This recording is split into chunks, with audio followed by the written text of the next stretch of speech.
বিসমিল্লাহির রহমানির রহিম। ইন্নাল হামদুলিল্লাহ ওয়াসসালাতু ওয়াসসালামু আলা রাসূলিল্লাহ ওয়া আলা আলিহি ওয়া আসহাবিহি আজমাইন, আম্মা বাদ। কোরআনিক ল্যাঙ্গুয়েজ কোর্সের নতুন ব্যাচের প্রিয় শিক্ষার্থী ভাইরা, আশা করি সবাই ভালো আছেন। সবাইকে সালাম জানাচ্ছি।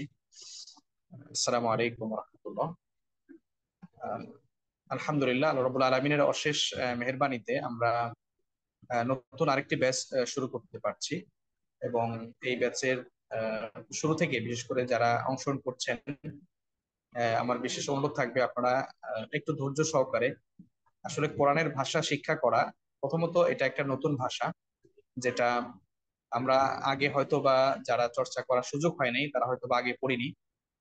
এটা আমাদের জন্য একটু নতুন। তবে এর রিডিং পড়াটা আমরা আয়ত্ত আছে। যেমন আমরা যদি অন্য কোনো ভাষা শিখি ইংরেজি ছাড়া, তাহলে সেটা কিন্তু আমরা রিডিংও করতে পারি না, হরফগুলো চিনি না। যেমন চাইনিজ ভাষা, এটা যদি আপনি দেখেন, মানে আপনি এটা যে আসলে একটা ভাষা নাকি একটা আর্ট, এটা আপনি বুঝতে পারবেন না। কিন্তু আরবির সাথে আমাদের এতটুকু রিলেশন সম্পর্ক আছে যে আমরা আরবিটা পড়তে পারি। এখানে যারা আছেন, এই কোর্সের একটা শর্তই হলো যারা অন্তত আরবি রিডিং করতে পারে বা কোরআন, অন্তত কোরআন দেখে পড়তে পারে, ফ্লুয়েন্টলি কোরআন পড়তে পারে, তাদের জন্যই মূলত এই কোর্সটা। যিনি কোরআন একদমই পড়তে পারেন না, আশা করি এই ব্যাচে এই ধরনের শিক্ষার্থী নাই যিনি হয়তো কোরআন পড়তে পারেন না। কারণ আপনারা, আপনাদের বিশেষত্বই হচ্ছে আপনারা কোরআন পারেন, এটা আমার বিশ্বাস।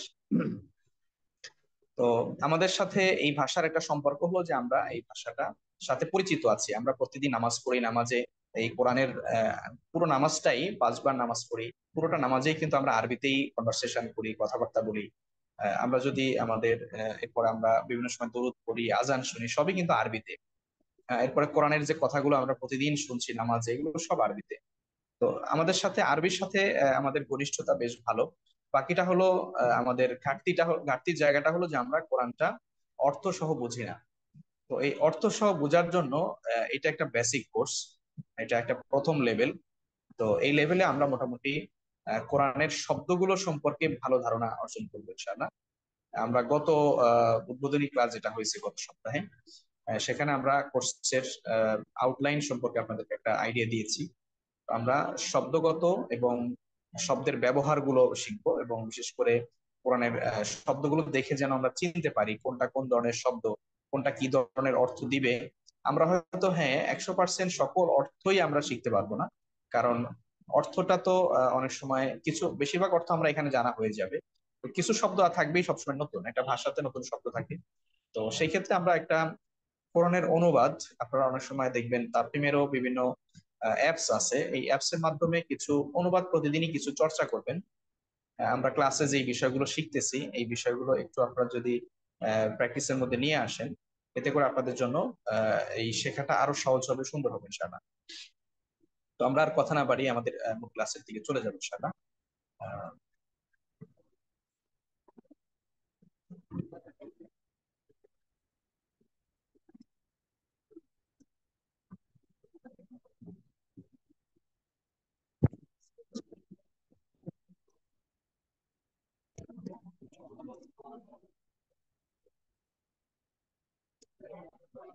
উদ্বোধনী ক্লাসে আমার পরিচয় দিয়েছি, তারপর এখানে সংক্ষিপ্ত পরিচয় দেওয়া আছে, আশা করি এটাই যথেষ্ট হবে।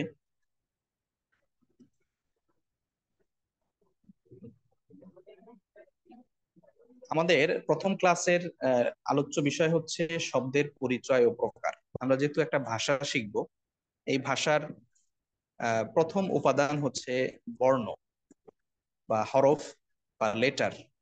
এগুলোর সাথে আমরা পরিচিত আছি ইতিমধ্যেই, আমরা হরফগুলো চিনি। এমনকি শুধু চিনি না, আমরা রিডিংও পড়তে পারি। তো অতএব আমরা প্রথম উপাদান নিয়ে আলোচনা করব না, আমরা দ্বিতীয় উপাদান থেকে শুরু করব, সেটি হচ্ছে শব্দ। হরফের পরেই শব্দ। আমরা যেরকম বাংলা ভাষায় শিখেছি, আগে বর্ণ শিখেছি, এরপরে আবার কি করেছি আমরা, বর্ণ থেকে কিছু কয়েকটি বর্ণ একত্র করে আমরা অর্থবোধক শব্দ তৈরি করা শিখেছি। তো আমরা এই শব্দ থেকে আমরা মূলত শুরু করব। আমরা শব্দ তৈরি করতে পারি, বা তৈরি আমাদের করা লাগবে না, এটা কোরআনের আয়াতে শব্দগুলো আছে। তো আমরা সেই শব্দগুলোর পরিচয় এবং প্রকার এটা আমরা আজকের ক্লাসে আমরা শিখবো। তো এই ক্ষেত্রে আমাদের এই পাঠ শেষে আমাদের শিখন ফল কি থাকবে, আরবি ভাষার শব্দ ও পদ চিনতে পারবো। তো শব্দ ও পদ এই দুইটার একটু পার্থক্য আছে। এটা আপনারা যারা গ্রামার বিষয়ে ভালো জানেন, আপনারা জানেন আরবিতে ওয়ার্ড এবং পার্টস অফ স্পিচ দুইটা আলাদা পরিভাষ। ওয়ার্ড হলো যে কোনো শব্দকে ওয়ার্ড বলে, কিন্তু পার্টস অফ স্পিচ কখন বলা হয়? যখন একটা সেন্টেন্সের মধ্যে কোনো ওয়ার্ড থাকে, ওই ওয়ার্ডটাকে এক একটাকে আমরা পার্টস অফ স্পিচ বলি। তো শব্দটা যখন বাক্যের ভিতরে ব্যবহার হয় তখন সেটাকে আমরা পদ বলি। তো এই শব্দ এবং পদ নিয়েই আমরা আজকে শিখবো ইনশাআল্লাহ। এরপরে শব্দের বিভিন্ন কাঠামো সম্পর্কে ধারণা লাভ করব। শব্দের কাঠামোগত কিছু ব্যাপার আছে। কোনো কোনো শব্দ দেখা যাবে যে মাত্র একটা হরফ দিয়ে শব্দ আছে, কোনোটা আছে দুইটা হরফ দিয়ে শব্দ, কোনোটা আছে একাধিক দুইয়ের অধিক হরফ দিয়ে শব্দ, এরকম আছে। এগুলো আমরা কাঠামোগুলো জানবো। আহ, আমরা আজকে খুবই প্রাথমিক ক্লাস এটা। এটা ডিটেলস আমরা আলোচনা করব না, ডিটেলস গুলো ধারাবাহিকভাবে প্রত্যেক ক্লাসে আপনারা পাবেন। এরপরে শব্দের তিনটা প্রকার আছে, এই প্রকারগুলোর উদাহরণ সহ আমরা এগুলো একটু আলোচনা করব। তো আমাদের আজকের পড়া বেশি না, কিন্তু এই বিষয়গুলো প্রতিদিনের পড়াটা আমরা চেষ্টা করব বুঝে নিতে। প্রতিদিনেরটা যদি আপনি বুঝে নেন ভালো করে, তাহলে ইনশাল্লাহ পরবর্তী ক্লাসও সহজ হবে। আর আমরা এই প্রত্যেকটা ক্লাসের শেষে প্রশ্ন উত্তরের ব্যবস্থা রাখবো। আপনার যেই বিষয়টা বুঝতে অস্পষ্ট হচ্ছে অথবা মনে হচ্ছে যে না এটা আরেকটু আলোচনা করা দরকার, সেটা আমরা আলোচনা করার চেষ্টা করব। তবে শুরুতেই আপনারা 100% কিন্তু আমরা যতটুকু পড়াবো এতটুকু যদি আপনি বুঝেন, তাহলে এই ক্লাসের লার্নিং আউটকাম, এই জন্য আমরা শুরুতে কিন্তু লার্নিং আউটকামটা দিয়ে দিয়েছি যে আপনি আজকের এই তিনটা বিষয় আপনার মূলত ক্লাস শেষে অর্জন হয়েছে কিনা আপনি মূল্যায়ন করবেন নিজেকে, যে আপনি এই তিনটা বিষয় শিখেছেন কিনা। আরবি ভাষার শব্দপদ, এটা আপনি প্রাথমিক ধারণা পেয়েছেন কিনা, এরপরে শব্দের কাঠামো সম্পর্কে কিছু আইডিয়া পেয়েছেন কিনা, এরপরে তিন প্রকার শব্দের উপমা সহ পরিচয়। অর্থাৎ এখানে কিন্তু আমরা ডিটেলস কোনো বিষয় আলোচনা করছি না। তার মানে এতটুকু যদি আপনার অর্জন হয় তাহলে বুঝবেন আজকের ক্লাসটা আপনি বুঝেছেন। এরপরে আরো কিছু প্রশ্ন আসবে আপনাদের মাথায়, যেগুলো আমরা ধারাবাহিকভাবে সামনের ক্লাসগুলোতে পাবো ইনশাআল্লাহ। তো আমরা শুরুতেই আসি শব্দের পরিচয় ও প্রকার নিয়ে, যে শব্দটা আরবিতে আসলে এই শব্দটা কোথা থেকে কিভাবে আসে। যেমন শব্দগুলোর পরিচয় আমরা প্রায় সবাই জানি। এটা বাংলা ভাষায় যেরকম সংজ্ঞা আছে, আরবিতে আছে, ইংলিশে, এগুলো প্রায় কাছাকাছি। যে এক বা একাধিক বর্ণ মিলিত হয়ে কোনো অর্থ প্রকাশ করলে তাকে শব্দ বলা হয়, এগুলোকে ওয়ার্ড। আর বাক্যে ব্যবহৃত শব্দগুলোকে পার্টস অফ স্পিচ, যেটা আমি একটু আগেই বলেছি। যে এমনি সাধারণ যে কোনো শব্দ যেটা অর্থ প্রকাশ করে, এগুলো হচ্ছে যেমন বই, খাতা, কলম, বা আরো অন্যান্য যত শব্দ আছে, মাছ, মাংস, সব যেগুলো অর্থ প্রকাশ করছে ওগুলোই শব্দ। কিন্তু যখন আমরা একটা বাক্যে ব্যবহার করব তখন সেটাকে আমরা পার্টস অফ স্পিচ, পদ, এটা বলে থাকি। তো এটাকে আমরা আহ আরবি ভাষায় কি বলবো, এই শব্দ, এই এই টার্মটার আরবি নামটা কি আসলে, এটা আমরা একটু দেখে আসি। আরবি ভাষায় শব্দ ও পদ উভয়কেই কালিমা বলা হয়ে থাকে। কালিমা, কালিমা শব্দের সাথে আমরা পরিচিত আছি। কালিমা কিন্তু আমরা জানি, কালিমা হলো আমরা অনেক সময় ওই আরকানুল ইমানে পড়েছি, কালিমা, নামাজ, রোজা, হজ, যাকাত। যদিও কালিমাটা আরকানুল ইমান নয়, মূলত শাহাদাতাইন, আশহাদু আল্লা ইলাহা ইল্লাল্লাহ ওয়া আশহাদু আন্না মুহাম্মাদার রাসূলুল্লাহ। এখানে দুইটা আহ সাক্ষ্য আছে। একটা হচ্ছে আল্লাহকে এক বলে সাক্ষ্য দেয়া, দুই নম্বর হচ্ছে রাসূলকে, মোহাম্মদ রাসূলুল্লাহ সাল্লাল্লাহু আলাইহি ওয়াসাল্লামকে তার নবুয়তের রিসালাতের সাক্ষ্য দেয়া। তো এই দুইটাকে মূলত শাহাদাতাইন বলে, কিন্তু আমাদের দেশে প্রচলিত হলো কালিমা, নামাজ, রোজা, হজ, যাকাত। আসলে এটা আরকানুল ইমানটা এভাবে হবে না, এটা আপনারা আশা করি বিষয়টা জানেন। তো এই কালিমা মূলত গ্রামাটিক্যাল টার্ম হিসেবে আমরা ব্যবহার করব। এমনি আমরা কালিমা পড়ি, কালিমায়ে তয়্যিবা, কালিমায়ে শাহাদা, এগুলো বলি।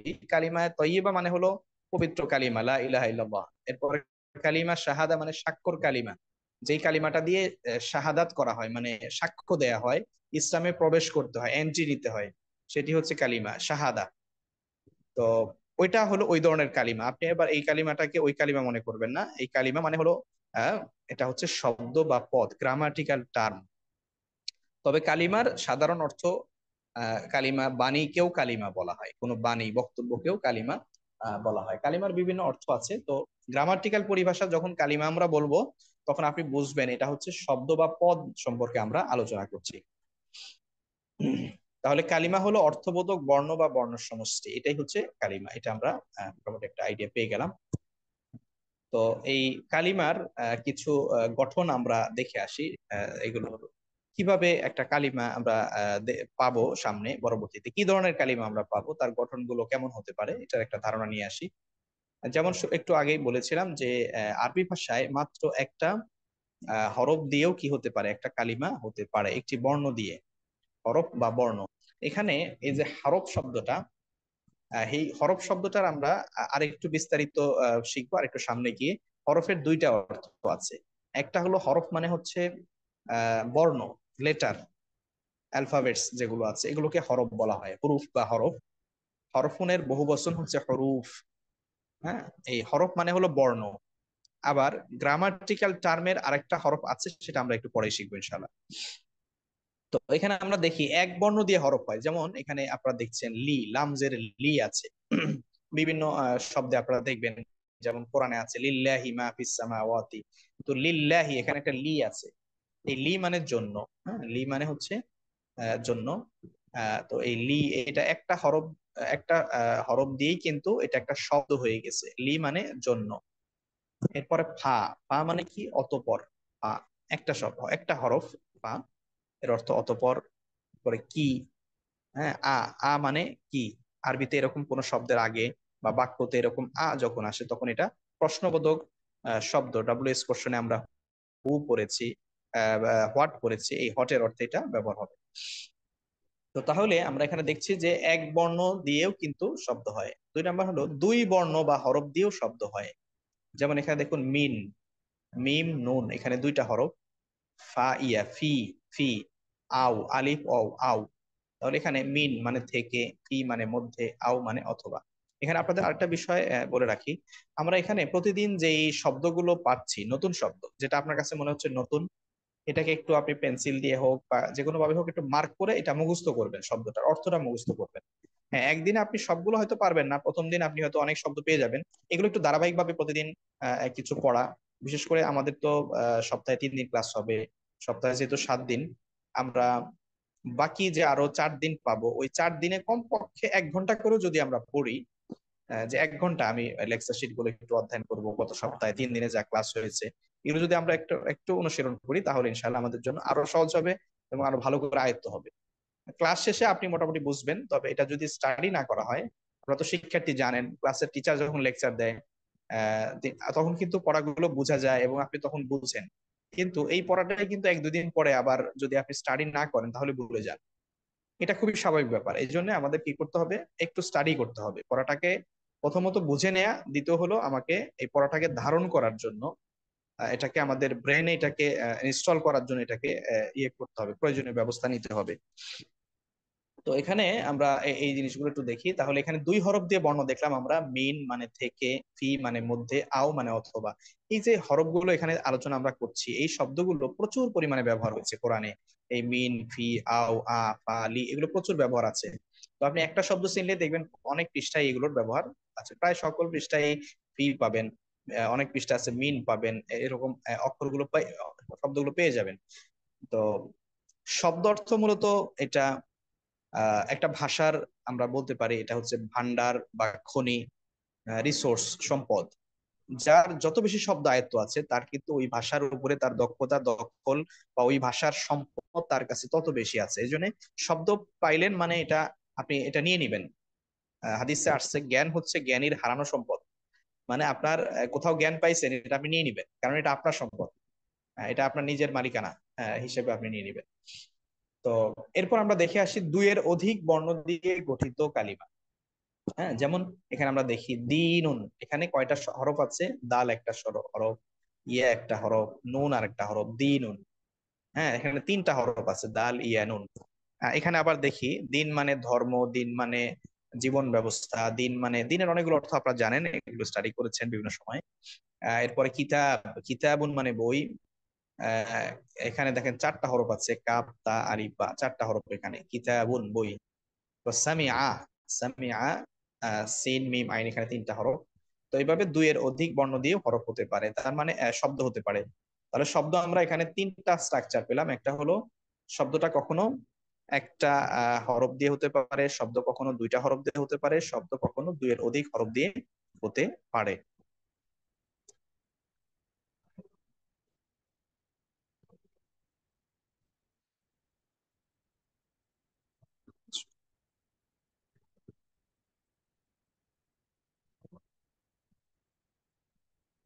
এবার আমরা কালিমার প্রকারগুলো একটু দেখে আসি। কালিমা আসলে কত প্রকারের শব্দ বা পদ আরবি ভাষায় আছে। আমরা বাংলা ভাষায় 5 প্রকারের শব্দ সম্পর্কে জেনেছি, যে বাংলা ভাষায় 5 ধরনের পদ আছে, বা একটা বাংলা বাক্য লিখতে হলে আমাকে 5 ধরনের শব্দের ব্যবহার করতে হয়, বা একটা বাক্যে সাধারণত 5 প্রকারের কোন একটা প্রকার থাকে। সেগুলো কি কি থাকে? বিশেষ্য, বিশেষণ, সর্বনাম, অব্যয়, ক্রিয়া। এই 5 প্রকারের সাথে আমরা কম বেশি সবাই পরিচিত আছি। তো একটা বাংলা ভাষাকে আপনি যদি প্রপারলি লিখতে চান, যেহেতু এটা আমাদের মাতৃভাষা, এই জন্য খুব বেশি পরিশ্রম করা লাগে না, কিন্তু অন্য কেউ যদি বাংলা ভাষা শিখতে চায় তাকে অবশ্যই এই 5 প্রকারের শব্দ সম্পর্কে জানতে হবে। আবার আপনি যদি ইংলিশ একটা সেন্টেন্স প্রপারলি তৈরি করতে যান, মেকিং করতে যান, তো সেক্ষেত্রে কিন্তু অবশ্যই আপনাকে 8 প্রকারের শব্দ সম্পর্কে ধারণা থাকতে হবে। ইংরেজি ভাষার শব্দ হচ্ছে 8 প্রকার, অর্থাৎ আপনি পার্টস অফ স্পিচ যেগুলো আছে, এটা 8 ধরনের শব্দ কিন্তু আপনাকে সেখানে শিখতে হচ্ছে। তো আরবিতে আপনাকে মাত্র 3 ধরনের শব্দ শিখতে হবে। বাংলায় 5 প্রকার, আরবি ইংলিশে 8 প্রকার, কিন্তু আরবিতে কিন্তু মাত্র 3 প্রকার। কিন্তু বড় আফসোসের বিষয়, এটাকে আমাদের কাছে অনেক কঠিন মনে হয়। এটা কঠিন মনে হওয়ার অন্যতম কারণ হলো আমাদের পেছনে একজন লেগে আছে, সে আমাদেরকে কোরআন থেকে দূরে রাখতে চায়। সে চায় না আমরা কোরআনের কাছাকাছি আসি। সে আল্লাহর কাছে চ্যালেঞ্জ দিয়ে আসছে, লা আকুদান্না লাহুম সিরাতাকাল মুস্তাকিম। আল্লাহ যখন তাকে বিতাড়িত করে, তখন আল্লাহ তাআলার কাছে সে চ্যালেঞ্জ দিয়েছে যে আমি আহ, আপনার সরল সঠিক পথ যেখানে যেখানে আছে সেখানে আমি ওৎ পেতে বসে থাকবো। মানে আমি সরল সঠিক পথে মানুষকে হাঁটতে দিব না, এটা শয়তানের চ্যালেঞ্জ। এবং সেই চ্যালেঞ্জ বাস্তবায়নের জন্য সর্বোচ্চ ফোর্স নিয়ে সে কিন্তু জিন, ইনসান, বিভিন্ন ধরনের শয়তান নিয়ে কিন্তু সে কাজ কার্যক্রম চালিয়ে যাচ্ছে।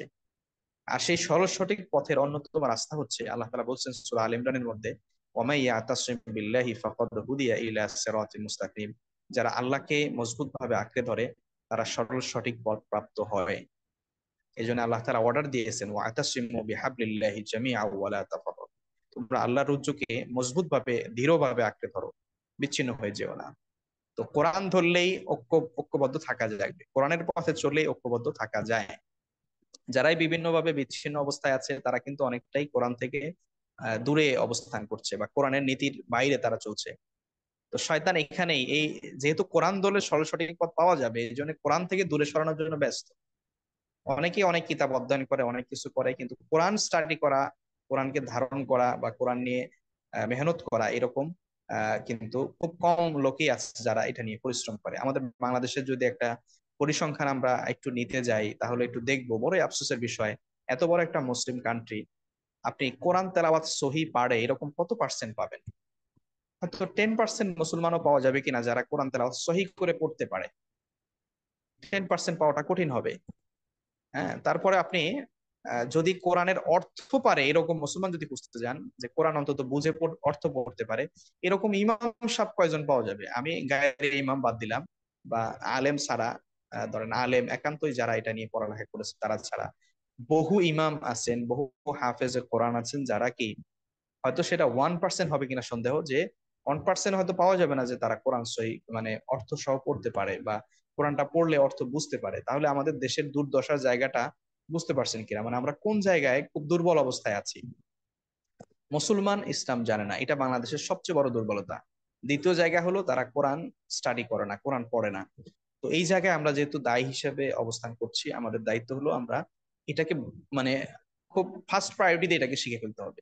যত দ্রুত সময় এটা শিখে ফেলতে হবে, শিখে এটা আমরা আমাদের এই ফোর্সটা কাজে লাগাতে হবে। আমরা প্রত্যেকেই টিচার হয়ে যেতে হবে, যে যেখানে আছে সেখানে টিচার হয়ে আমরা যা শিখতেছি আমাদের অধীনস্থদেরকে একটু শিখাইতে হবে। শিখাইতে গেলে বেশি শেখা যায়। তো এই জন্য আমরা দেখেছি অনেক সময় নিজেরা পড়ালেখা করে যা শিখছি, ক্লাস নিতে গিয়ে আরো বেশি শেখা হয়েছে। তো এই জন্য আপনি যখন এখান থেকে আয়ত্ত করবেন এবং অন্যদেরকে শিখাইতে যাবেন, দেখবেন যে আপনি অনেক কিছু শিখে ফেলছেন ইনশাআল্লাহ। তো আমরা এই 3 প্রকারের কালিমা, এটা সম্পর্কে আমাদের জ্ঞান অর্জন করতে হবে। কালিমাগুলোর নাম কি কি? ইসমুন, ফাইলুন, হারফুন। এটাকে আমরা আরো সংক্ষেপে বলতে পারি ইসেম, ফেল, হারফ। এভাবে বাংলাদেশের পড়ার প্রচলিত রীতি আছে। কিন্তু আরবি উচ্চারণের প্রপার উচ্চারণ হচ্ছে ইসমুন বা ইসম। এভাবে আপনি শেষে যদি অক্ষ করে পড়েন তাহলে ইসম পড়তে পারেন, ইসম। এটা সহজে পড়ি আমরা ইসেম বলি আর কি বাংলাদেশে। ফেল বা হরফ, আপনি যেভাবে পড়তে সুবিধা হয় পড়বেন, অসুবিধা নেই। তো এই তিন প্রকারের ইসেম, ফেল, হারফ। ইসেম, ফেল, হারফ, এটা হচ্ছে কালিমার তিনটা প্রকার। মানে আরবি ভাষায় এই তিন প্রকারের শব্দের বাইরে কোনো শব্দ নাই।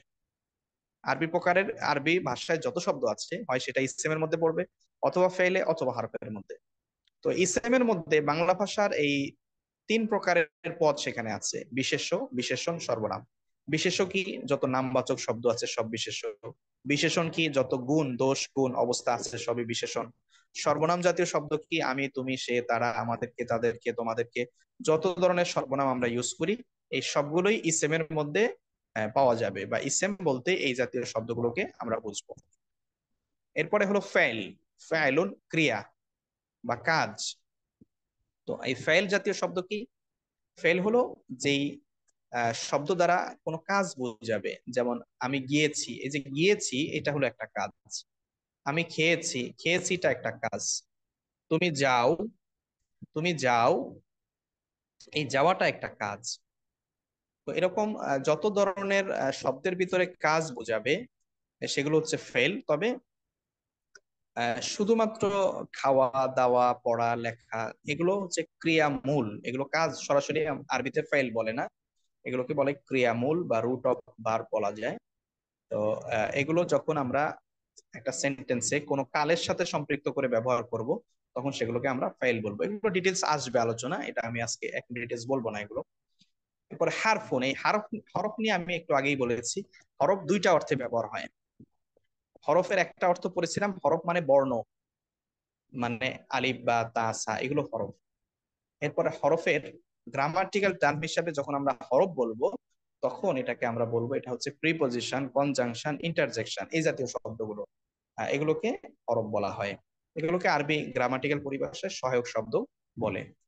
তাহলে এখানে আমরা কিন্তু তিন ধরনের শব্দ পেলাম, কালিমা বা শব্দ পেলাম: ইসেম, ফেল, হারফ। ইসেম, ফেল, হারফ। একটা ভাষা যখন শিখবো আমি কিন্তু অবশ্যই গ্রামারকে অ্যাভয়েড করে শেখা যাবে না, গ্রামার কিছু রাখতে হয় সাথে। তো আমরা গ্রামারের খুব গভীরে প্রবেশ করব না, কিন্তু কিছু মৌলিক বিষয় আপনাদের জানা থাকতে হবে। আমরা যেহেতু এটা আহ, আমাদের টার্গেট হচ্ছে আমরা যেন মানে ফাইনাল টার্গেট হচ্ছে আমরা যেন কোরআন পড়ে বুঝতে পারি, আমরা যেন কোরআন পড়ে বুঝতে পারি এবং কোরআনটা শুনে বুঝতে পারি। কোরআন যখন তেলাওয়াত হয় আমরা যেন অর্থটা বুঝতে হৃদয়ঙ্গম করতে পারি। কোরআন যখন আমরা পড়ি, তেলাওয়াত করি, তখন যেন আমরা বুঝতে পারি। আমাদের মোটামুটি এতটুকু দক্ষতার জন্য এটা একটা বেসিক কোর্স। তো সেটার জন্য আমরা চেষ্টা করব ইনশাআল্লাহ। এই জন্য আমরা খুব বেশি গ্রামাটিক্যাল টার্ম আলোচনা করব না, আবার অ্যাভয়েডও করা যাবে না। মৌলিক বিষয়গুলো আমরা নিয়ে আসবো।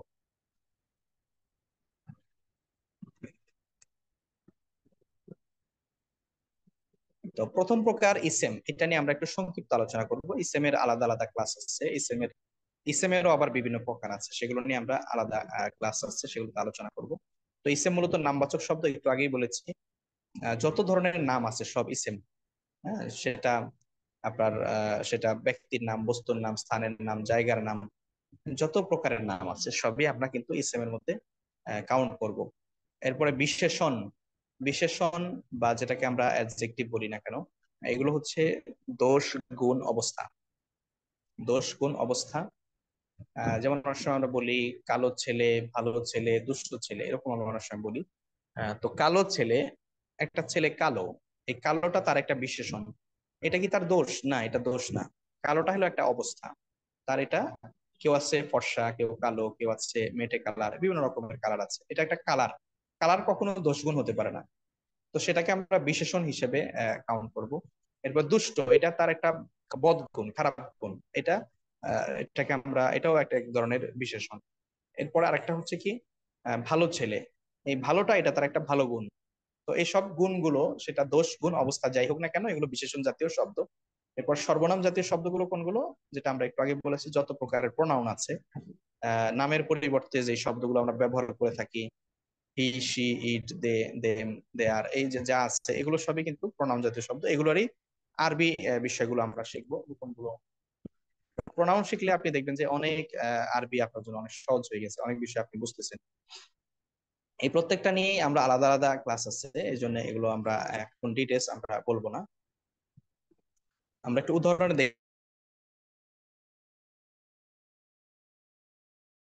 মুহাম্মদ এই শব্দের সাথে আমরা সবচেয়ে বেশি পরিচিত।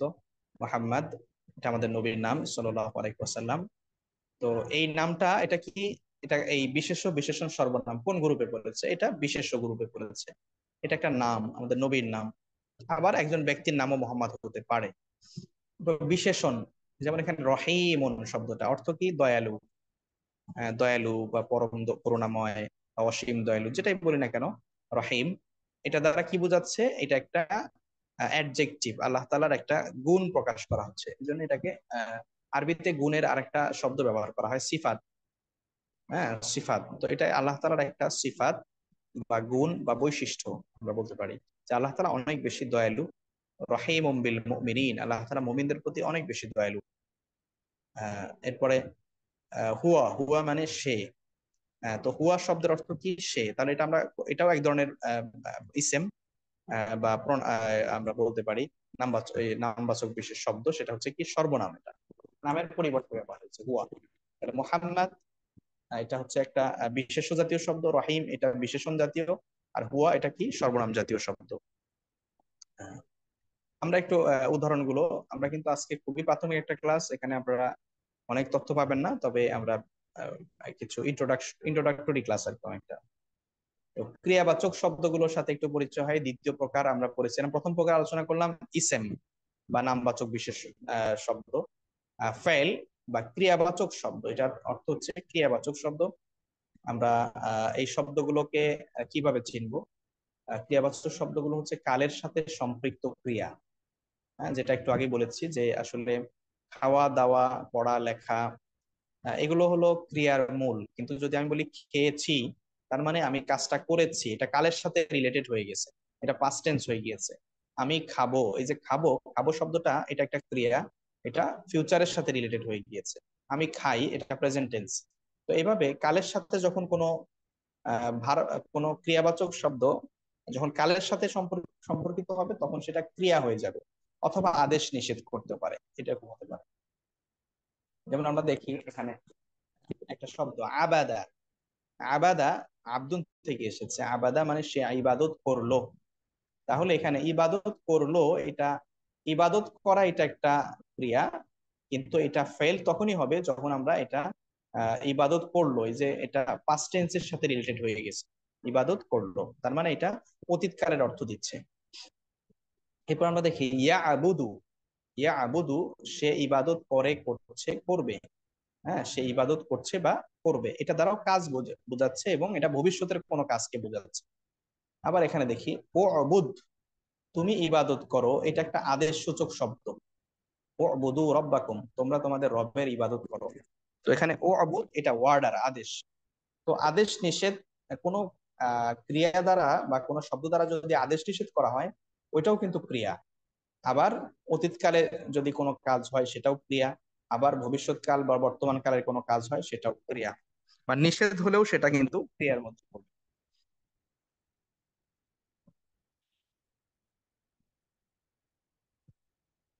তো আমরা এরপরে দেখব তৃতীয় প্রকার হারফুন। তৃতীয় প্রকার হচ্ছে হরফ বা অব্যয়। হরফ বা অব্যয়, যেটাকে আমরা বলেছি প্রিপজিশন, কনজাংশন, ইন্টারজেকশন জাতীয় যে শব্দগুলো আছে, এগুলোকে আমরা গ্রামাটিক্যাল পরিভাষায় অব্যয় বলি। এটাকে আবার সহায়ক শব্দ বলা যায়। সহায়ক শব্দ কেমন? এই অব্যয় জাতীয় শব্দগুলো সাধারণত নিজের অর্থ নিজে প্রকাশ করতে পারে না। এগুলো ওই নামবাচক শব্দ অথবা ক্রিয়াবাচক শব্দ, ইসেম বা ফেল, এই দুইটার আগে পরে ব্যবহার হয়ে অর্থ প্রকাশ করে। হ্যাঁ, তো এটা আমরা ডিটেলস সামনে আলোচনা করবো ইনশাআল্লাহ। ইসেম ও ফেলের আগে বা পরে বসে এগুলো সাধারণত, এটা বাক্যের একটা গঠনের পূর্ণতা দেওয়ার জন্য এগুলো ব্যবহার হয়। যেমন শব্দগুলো একটু দেখে আসছি, যেমন বি। বি মানে কি? দ্বারা। হ্যাঁ, যেমন বিল কলামি, কলম দ্বারা। বিল কিতাবি, কিতাব দ্বারা, এরকম বি। বি মানে দ্বারা।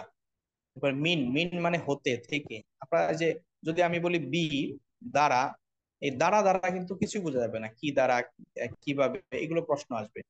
হ্যাঁ, এবার মিন হতে, এই হতে বা থেকে, এটা দ্বারা কিন্তু কিছুই আপনি বুঝতেছেন না, যেটা আসলে কি বোঝাচ্ছে। কি থেকে প্রশ্ন আসে। ইন্না নিশ্চয়, নিশ্চয় কি, হ্যাঁ, এরকম প্রশ্ন আসে। তো এগুলো হরফ বা প্রিপজিশন জাতীয় শব্দগুলো এরকম যে এগুলোর কি হয় না, কখনো এটার আপনি পূর্ণ মিনিং এইভাবে এককভাবে পাবেন না। এটা যখন ইসম ফেলের আগে পরে বসে, যেমন আমি যদি বলি মিন দাকা, দাকা থেকে, তখন কিন্তু এটা অর্থ দিচ্ছে।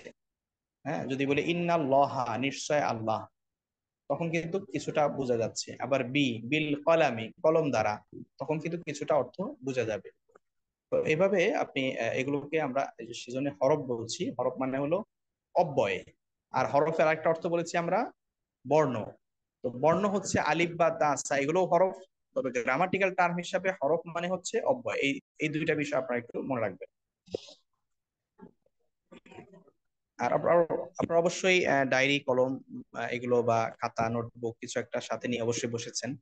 যেই কথাগুলো হয়তো শিটে নাই অথবা আপনার ইয়েতে নাই, আমরা এখানে বলছি, এগুলো কিছু বিষয় আছে, একটু নোটে রাখবেন। সবসময় সব কথা কিতাবে বা বিভিন্ন জায়গায় থাকে না, এগুলো আহ, বুঝাইতে গিয়ে আমাদের অনেক সময় বলতে হয়। তো এগুলো আপনারা ছোটখাটো বিষয় যেগুলো একটু নোট রাখা প্রয়োজন মনে করেন, একটু নোট রাখবেন, তাহলে আপনার জন্য সহজ হবে ইনশাআল্লাহ।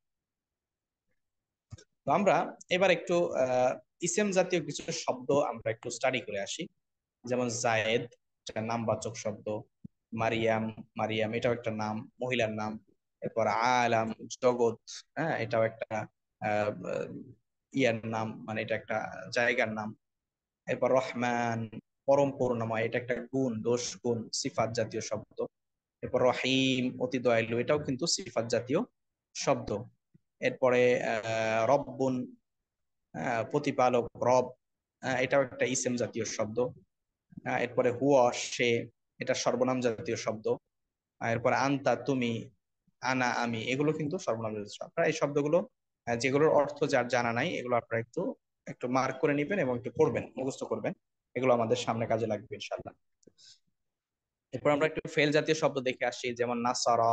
আমরা কিন্তু ডিটেলস করছি না, আমরা জাস্ট আপনাদের একটু উদাহরণ দিচ্ছি, কিছু কিছু বিষয় একটু ধারণা দিচ্ছি যে আমরা সামনে কি শিখবো, কিভাবে শিখবো। এই যে ইসেম, ফেল, হরফ, এই জাতীয় শব্দগুলো দিয়েই কিন্তু আমরা সেন্টেন্স মেকিং করব, বাক্য তৈরি করব। এবং আমরা সেই জন্য আমরা অবশ্যই একটা বাক্যের ভিতরে যেহেতু এই জাতীয় শব্দগুলো থাকবে, আপনাকে অবশ্যই এই জাতীয় শব্দের পরিচয় জানতে হবে, না হলে কিন্তু আপনি অর্থ উঠাইতে বা তর্জমা করতে, অনুবাদ করতে আপনি স্বাচ্ছন্দ্য ফিল করবেন না। এই জন্য আপনার এগুলো জানতে হবে। তো আমরা ফেল গুলো দেখে আসি। ফেল গুলো কি, যেমন ফেলের কিছু এক্সাম্পল দেখি, এটা উদাহরণ বা এক্সাম্পল। নাসারা, সে সাহায্য করলো। ইয়ানসুরু, সে সাহায্য করছে বা করবে। এটা নাসারাটা কি, এটা পাস্ট টেন্সের অর্থ দিচ্ছে। সে সাহায্য করলো, এটা পাস্ট টেন্স। ইয়ানসুরু, সে সাহায্য করছে বা করবে, এটা করছে, করবে, এই একটা শব্দ দিয়েই প্রেজেন্ট এবং ফিউচার টেন্স বোঝাচ্ছে। আবার উনসুর, তুমি সাহায্য করো, এটা ওয়ার্ডার, আদেশ বোঝাচ্ছে। আবার নিচে একটু দেখি, নাজারা, নজর মানে দেখা, হ্যাঁ নজর করা, নজর দেয়া। তো এই নাজারা, নাজারা মানে হলো সে দেখলো, এটা পাস্ট টেন্স। ইয়ানজুরু, সে দেখছে বা দেখবে, এটা হচ্ছে বর্তমান ও ভবিষ্যৎকাল। উনজুরু, তো উনজুর, তুমি দেখো, এটা আদেশ বা রিকোয়েস্ট। আদেশ এবং রিকোয়েস্ট একই শব্দ দিয়ে করা হয়। এরপরে সামিয়া, সে শুনলো, এটা আরেকটা শব্দ দিয়ে। সামিয়া, সে শুনলো।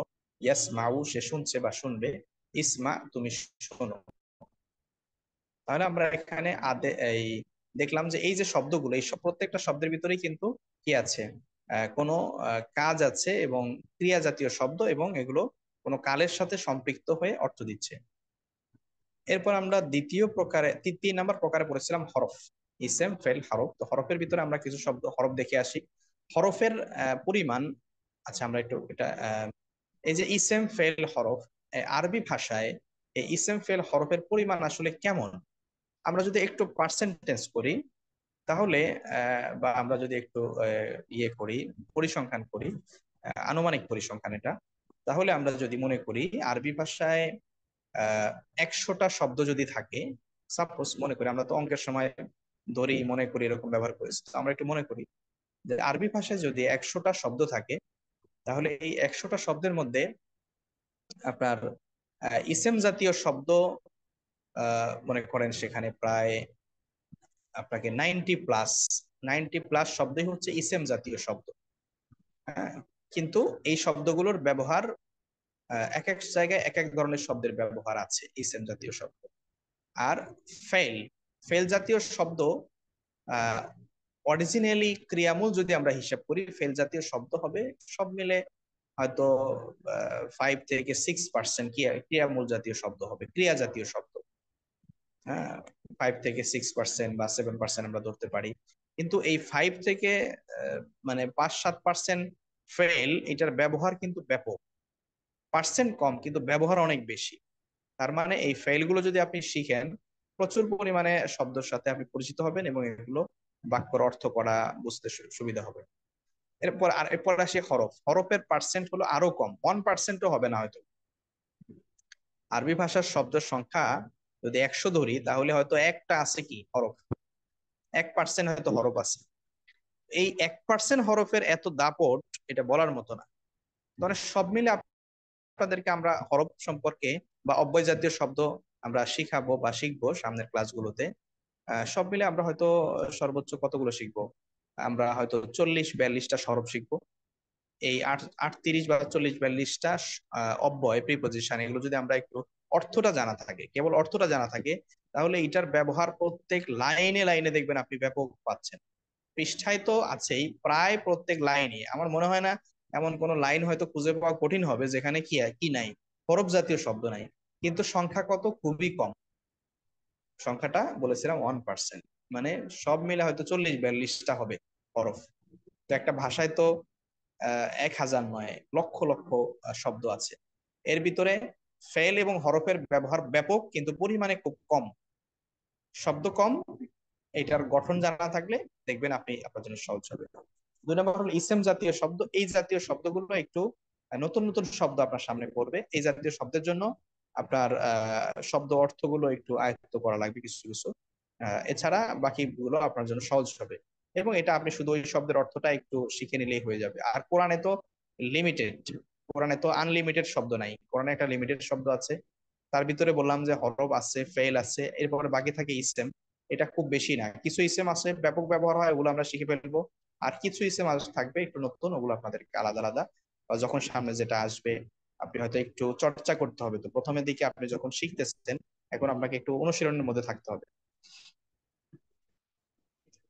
এরপর আমরা একটু আচ্ছা, আমরা হরফ সম্পর্কে বলছিলাম যে হরফের কিছু অর্থ আমরা একটু দেখে আসি। যেমন বি, বি মানে দ্বারা, নিকটে, সাথে, প্রতি, মানে বি শব্দটা এই ধরনের অর্থে ব্যবহার হয়। লি, লি মানে জন্য, মিন মানে থেকে, ফি মানে মধ্যে, আলা উপর, ইলা দিকে, ইন্না নিশ্চয়, সুম্মা অতঃপর, আও অথবা। তো এরকম আরো হরফ আছে, এগুলো আমরা শিখবো। তো আপনাদের এই যে এইখানে যে শব্দগুলো আছে, ফেলের শব্দগুলো মুখস্থ মনে রাখা খুব জরুরি না, তারপরেও যদি সম্ভব হয় আপনারা অর্থগুলো শিখে রাখতে পারেন। না শিখলেও কোনো সমস্যা নেই, হরফগুলোর অর্থ শিখতে পারেন। এখন না শিখলেও সমস্যা নেই, এগুলো সামনে আসবে আমাদের।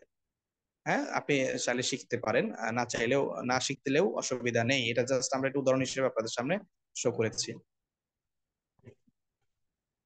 তো আমরা ইসলামের কিছু ব্যবহার কোরআন থেকে দেখবো। আমরা বলেছিলাম যে আমাদের প্রত্যেক ক্লাসে আমরা কোরআন থেকে যেই নিয়মটা বা যেই বিষয়টা আমরা শিখছি, এগুলো আমরা একটু কোরআন থেকে অনুশীলন করার চেষ্টা করব। যতটুকু আমরা কাভার করে এতটুকু, আমরা অনেক বেশি করতে পারবো না যেহেতু আমরা এখনই বিগিনিং স্টেজে আছি।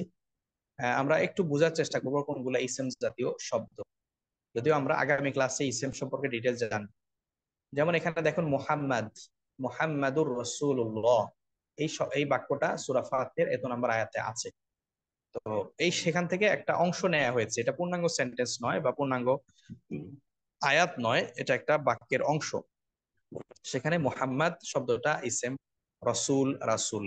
আর এই রাসুল শব্দটা যে ইসেম, এটা বোঝার জন্য, রাসুল তো আমরা জানি, রাসুল মানে রাসুল বা আমাদের নবীকে রাসুল বলা হয়, মোহাম্মদ সাল্লাল্লাহু আলাইহি ওয়াসাল্লামকে রাসুল বলা হয়। তো আরো রসুল আছে। তো এটা নামবাচক শব্দ, এটা সহজেই বোঝা যায়। আল্লাহ, আল্লাহ এটাও একটা নামবাচক শব্দ। এরপরে আর রহমান আর রাহিম এখানে আছে, এই শব্দের সাথে আমরা পরিচিত। রহমান মানে দয়ালু, পরম করুণাময়, রাহিম অসীম দয়ালু। এই যে শব্দগুলো, এগুলোর সাথেও কিন্তু আমরা পরিচিত, এগুলো ইসলাম জাতীয় শব্দ। এরপরে কুল হু আল্লাহু আহাদ, কুল মানে বলো, এটা হলো ভার্ব, এটা আমরা এখানে আলোচনা আনছি না। হুয়া, হুয়া মানে সে। তো কুল হুয়া, তিনি, আল্লাহ, আল্লাহ, আহাদ এক বা একক। তাহলে এখানে হুয়া এটা সে, এটা একটা প্রোনাউন। আল্লাহ এটাও একটা কিন্তু ইসেম জাতীয় শব্দ। এরপরে আহাদুন এক বা একক, হ্যাঁ, এটা আল্লাহ তাআলার একটা সিফাত। তো এটাও কিন্তু বিশেষণ জাতীয় শব্দ। এটাও ইসেমের মধ্যে অন্তর্ভুক্ত। তার মানে এখানে যে শব্দগুলো দেখছি বেশিরভাগই কিন্তু ইসেম জাতীয় শব্দ। এরপর আমরা ফেলের কিছু ব্যবহার দেখে আসি। ফেল, এই যে এখানে দেখছেন খালাকাল ইনসান, খালাকা মানে তিনি সৃষ্টি করেছেন, ইনসান মানুষকে। তাহলে এখানে খালাকা সৃষ্টি করেছেন, এটা পাস্ট টেন্স হিসেবে ব্যবহার হয়েছে খালাকা। তো এখানে খালাকা আমরা দেখলাম। এরপরে মাইয়া আবুদু, যে ইবাদত করে আল্লাহ আল্লাহর। তো ইয়া আবুদু এখানে ইবাদত করে, ইবাদত করে কার? আল্লাহর। তাহলে ইয়া আবুদু ইবাদত করে, এটা একটা ফেল জাতীয় শব্দ। ও আবুদ তুমি ইবাদত করো, ও আবুদ তুমি ইবাদত করো রব্বাকা তোমার রবের। তাহলে এখানে ও আবুদ এটা একটা আদেশ সূচক ক্রিয়া। কারণ এখানে আমরা দেখলাম যে এগুলো কিন্তু ফেল জাতীয় শব্দ। এরপর আমরা হরফ জাতীয় শব্দের কিছু ব্যবহার দেখে আসি। যেমন আউযু বিল্লাহি, আমি আশ্রয় চাই বিল্লাহি আল্লাহর কাছে। তো এই যে এখানে বি যে একটা শব্দ আছে, মূলত শব্দ আল্লাহ শব্দের সাথে যুক্ত হয়েছে কে? বি। এই যে বিটা আমরা বলেছিলাম হরফ জাতীয় শব্দগুলো সাধারণত ইসেম ফেলের আগে পরে এটা ব্যবহার হয়।